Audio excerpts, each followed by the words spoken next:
Got big plans for this year? Whatever you want to achieve, Microsoft Planner can help you organise tasks, assign them to team members, and check the progress along the way. To get started, create a team in Microsoft Teams. Add the responsible people for helping to complete the tasks in your plan. Click the plus icon and then the Planner tab. Create a new plan and give it a name. When you do this, members of the team will be alerted that the plan's been created.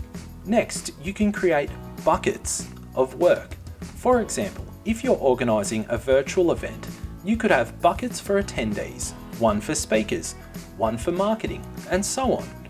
Within each bucket, you can set tasks with deadlines and assign them. When you click into each task, you get a more detailed view. Set priority, add task notes and attachments, comments, and even break the tasks down into subtasks. Click on the charts icon at the top of the planner screen, and you can see the progress of each task in chart form. Click the schedule to get a calendar view of when each task is due to be completed.